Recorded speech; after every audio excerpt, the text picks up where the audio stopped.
Hey friends, we're going to talk about chapter 2.4, business rules. Now, business rules are our main source of generating constraints. Constraints are part of those building blocks that we talked about in the previous section. So a business rule is really just a description of what is the policy, procedure, or principle within the organization. And that's telling us, what makes sense for this data and how is it going to be generated. It also helps us find the relationships between datas.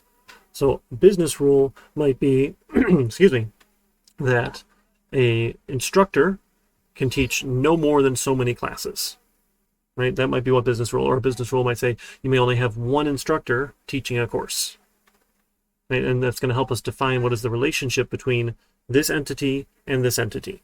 And sometimes they're a little bit tricky to find. So there's a process of discovering the business rules, because some of these things are just, assumed. And the people who've been doing the work know that that's normal, and they know what the proper constraints for the data are. And sometimes it's hard to get that down into writing. So a lot of times you end up having to do some interviews with people to understand, okay, well, what really makes sense as we start defining these entities and these relationships here. So again, talking with people in different roles as well. So the management's view of constraints might be different than the people actually doing the work. So spending time with the different roles of people, their different views of the data, and trying to understand how they relate together is really important. So once we can get some of those rules together, we might say, hey, so a salesperson sells to between, 10 to, I don't know, how many people will assign 50 customers to them, customers.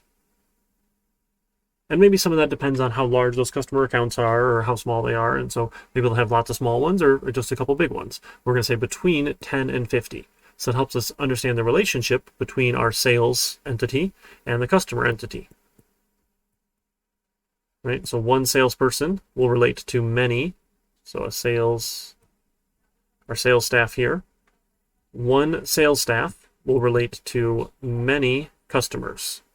But each customer, right, is served by. So one customer is served by one salesperson. One salesperson sells to many customers. And again, we're going to look more at this notation as we go, but just trying to get a visual picture of this. Pictures really are worth 1,000 words. And then when it comes to naming conventions, when we get to our rules here, I'm not a fan of abbreviations. I'm just not. So if this is, a customer business rule, we're going to say, hey, this relates to customer. I'm going to use customer every time. And we might have something about their credit limit. We might have something about, who they're going to work with in the organization. Maybe a customer who is buying, $10,000 or more worth of product. Maybe they need to talk to a different sales rep, and when we move them up, and they get a higher level of care from our sales team because they're buying a lot of stuff from us. So maybe any issues that they have, any calls that they have, might go into a different sort of queue. So we're able to kind of determine, okay, this is the threshold for when they get their VIP status or something. So we can determine these things, and we're going to name them nicely so we understand what they are. So as we start documenting these things and getting all of them down, the naming convention is going to be very helpful later on down the road. You don't want to abbreviate things if you can help it.